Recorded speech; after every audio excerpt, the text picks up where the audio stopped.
Berkas penyidikan Direktur Selara Simpati Nusantara, Suhanti, telah dirampungkan Komisi Pemberantasan Korupsi atau KPK. Dia merupakan tersangka penyuap Bupati Musi Banyuasin, Dodi Reza Alex Nurdin. PLT juru bicara KPK Ali Fikri dalam keterangannya Rabu 22 Desember 2021 mengatakan Erlangga Jaya Negara telah melimpahkan berkas perkara dan surat dakwaan terdakwa Suhandi ke Pengadilan Tipikor pada PN Palembang. Dengan penyerahan berkas ini, kata Ali, penahanan Suhandi dilanjutkan dan sepenuhnya menjadi kewenangan Pengadilan Tipikor. Meski saat ini penahanannya masih dititipkan di rutan KPK. Saat ini tim JPU masih menunggu penetapan jadwal sidang perdana Suhandi dengan agenda pembacaan surat dakwaan.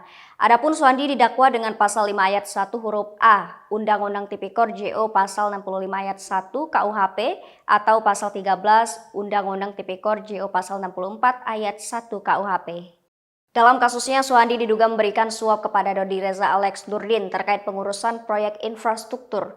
Bahkan Dodi Reza dijanjikan fee sebesar 2,6 miliar rupiah oleh Suhandi atas 4 proyek yang ada dikerjakan. Diduga 270 juta rupiah diantaranya sudah diberikan kepada Dodi Reza. Dodi Reza diduga menerima suap bersama Kepala Dinas PUPR Herman Mayori dan Kepala Bidang pada Dinas PUPR sekaligus PPK Edi Umari. Berikut 4 proyek di Dinas PUPR tersebut.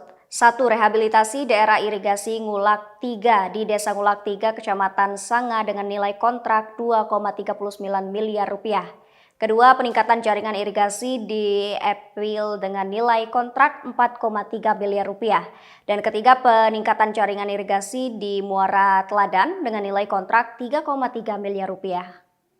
Dan terakhir di normalisasi Danau Ulak Ria Kecamatan Sekayu dengan nilai kontrak 9,9 miliar rupiah.